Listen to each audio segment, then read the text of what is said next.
darkness. You can't judge anyone else until you can come to terms with exactly what is wrong with you. Matter of fact, you can't judge anyone else, period. Don't get that twisted. But you cannot, be of service or be a help or be a light to anyone else until you have faced your own darkness.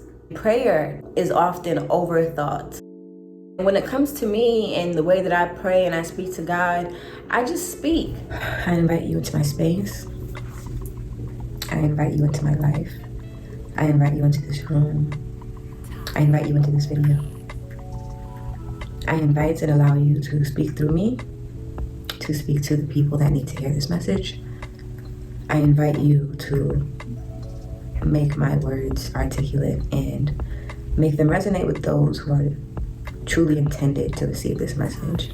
Please grace me, grace us with your presence, with your knowledge, with your wisdom, with your words, with your gifts, with your help, with your guidance, with your love, with your mercy, with your forgiveness. Grace us with all of those things, and thank you again. I want to start this video off by referencing,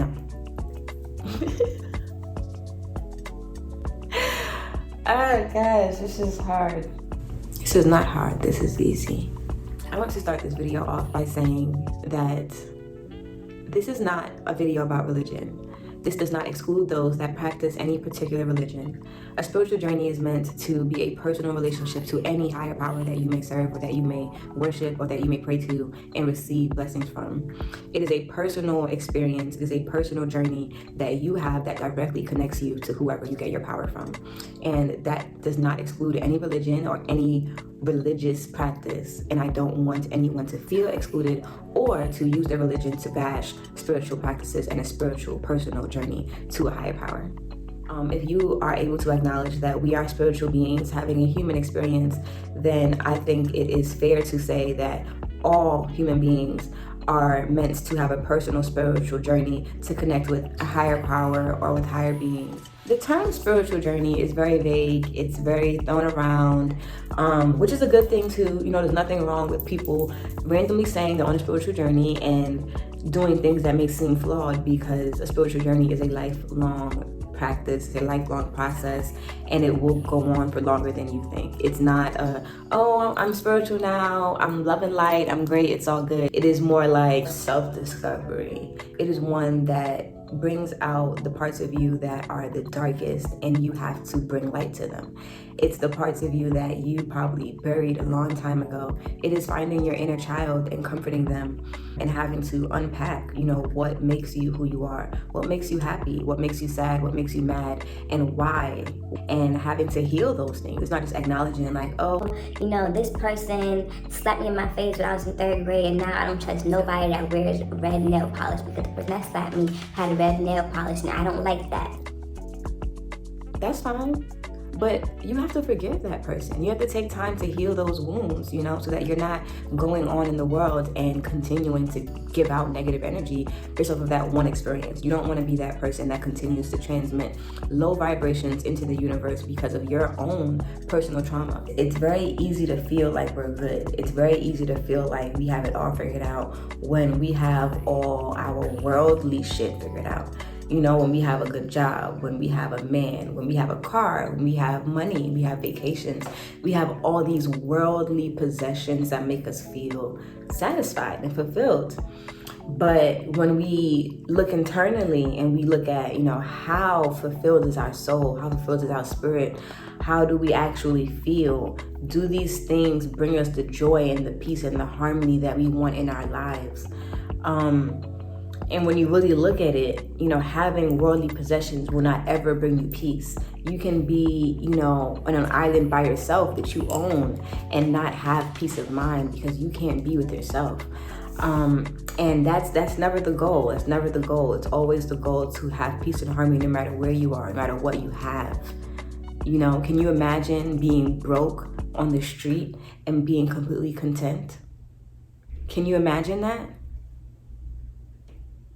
Is that not the goal? Not being broke on the street, but having peace and harmony no matter where you are, no matter what you're doing, no matter what happens to you. You are able to ground your spirit and be whole and be one and be okay no matter what happens. I don't know about y'all, but that's a goal for me. So that's what led me on this journey, because I was really tired of allowing worldly things to rattle my spirit. When I look at my life and I look at what matters to me, I'm seeing myself getting upset about things that don't matter. This shouldn't bother me. I shouldn't be upset at that. I don't care about that. That doesn't actually matter. I don't want to feel these things. I don't want to be in this place where I am not feeling good. But I had to learn also, part of a spiritual journey and part of a healing journey is feeling everything that comes with everything. So I think a personal spiritual journey starts with going to therapy. Go get you a therapist. Get you a therapist. It is mandatory. I believe everyone needs therapy. I don't care how old you are. I don't care how young you are. You need to go to therapy. I think even kids, from a young age, when you get upset, you're told, fix your face, don't be mad, don't be sad, cheer up. That's just the advice that you're given. Oh, you're too young to be upset. Have you ever been told that you're too young to be upset? And those are invalid statements. Invalid. And it creates a feeling like I just spoke about. Always, sorry, somebody called me. But anyways, and it creates a feeling that makes you feel like you don't want to feel any negative emotions because it's quote unquote bad. I would start with therapy. I did start with therapy. That was the beginning of my healing journey. It really does bring certain things to light that you don't even realize how deeply rooted a lot of your aggressions are. Like things that we get upset about casually, like pet peeves. You don't even realize the root and where that started. And once you do, it's like, oh shit. That shit been sitting on my back all these years and I didn't even know. So get that shit off your back. You don't need to be walking into a spiritual journey with stuff on your back. You have to think about it, like, why does that bother you? Does it bother you because someone told you that was bad? Or does it bother you because it doesn't sit right with you? And why doesn't it sit right with you? Ask yourself. And if it does in fact sit right with you, it's okay to change your mind and say, that doesn't personally bother me. Someone told me that was bad, but I don't see anything wrong with it. And when I do it, I don't feel bad. I don't see anything bad come out of that. But someone told me that is bad. Just rethink everything. And that's my next point. In order to truly delve into a spiritual journey, you have to be willing to unlearn and detach from a lot of the worldly ideas and concepts that we have been taught from childhood into adulthood.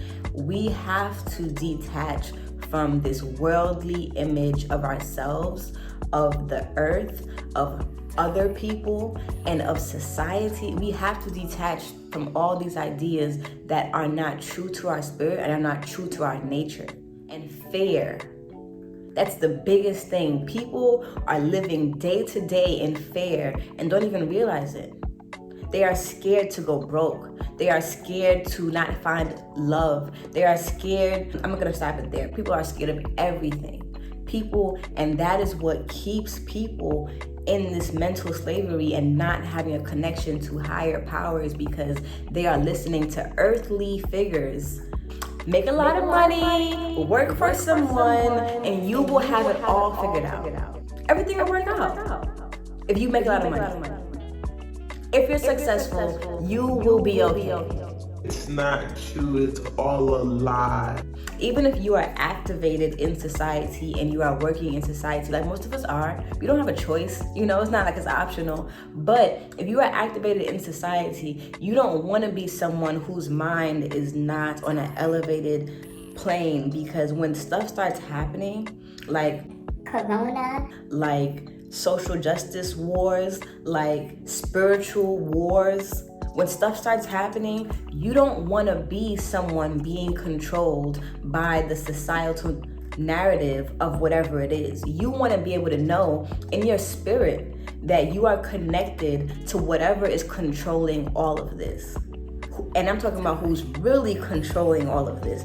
You want to have a personal connection with that person, because this shit right here, nigga, personally, in starting my spiritual journey, it was very important for me to cleanse my body. So it's not like I was living in an unhealthy lifestyle. I've always been big on eating vegetables and eating healthy, but I did stop eating meat. I work for an organization that really shed light to a lot of the mishandling of meat and of animals and of the neighborhoods in which these meat packing factories are. And it's mostly Black and brown people that are being impacted by meat industries and the harmful practices that they have, and the way they treat these animals is very disgusting. And I do not want to eat meat that is treated like that. I do not want to ingest animals that are suffering and are depressed before they are slaughtered. I do not want to invite that energy into my body. I do not think that eating meat is bad. I think it's about where the meat comes from. I think it's about the energy that goes into raising these animals. I think it is about loving the animal as you love yourself, and not eating it, in a gluttonous way. Is that the word? Gluttonous? Gluttony? Whatever. Not eating it in a way of greed or, just feeling like I'm above this animal. And it's a weird concept to truly think about, but we eat animals as if they ain't shit. And it's not okay. It's not okay, because they are shit. Those animals' lives matter too.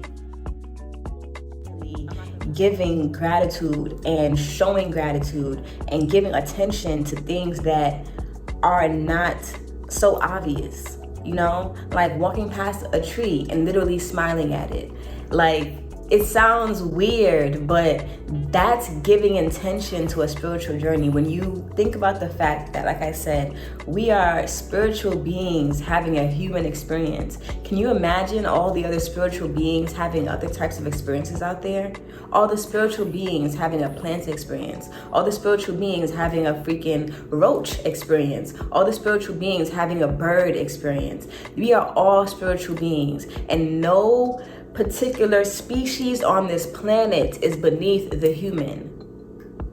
And giving intention to those types of ideas is a spiritual journey. It's a spiritual act in and of itself. Now, when you start putting intention behind certain things, that's when you start manifesting. So when you get intention, right, and you take intention to write down the things that you want to manifest, and you take intention to, not only write those things down, but to affirm them every day. This is gonna happen. I'm gonna do this. I look forward to seeing this happen. I look forward to seeing these things unfold. That is intention, and that develops manifestation. The more intention you put behind anything is what you will receive, and that is facts.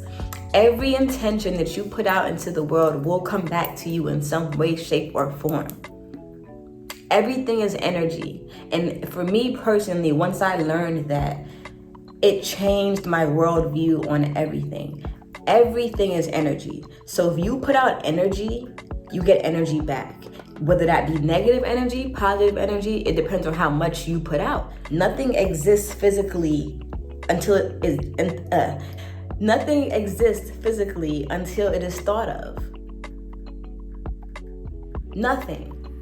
Everything is energy. That is the law of attraction. That is the law of the universe. That is the law of life and being and anything. And once you understand that and internalize that and conceptualize that and let that manifest through you, you will start to see spiritual alignment in your life.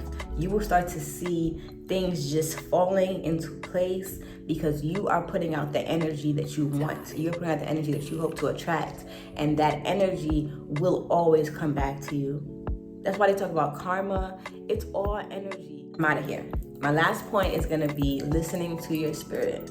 When you start doing all the things that I mentioned, right? Being intentional, trying to connect with your higher power by praying and talking to them and having these casual conversations of acknowledging your presence and their presence, you will start to get messages internally and externally.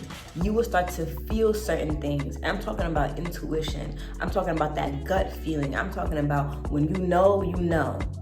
And I can't further explain anything more than that. When you know, you know, and you will start to feel like that all the time. Like, yo, I know. I know. Like, I know.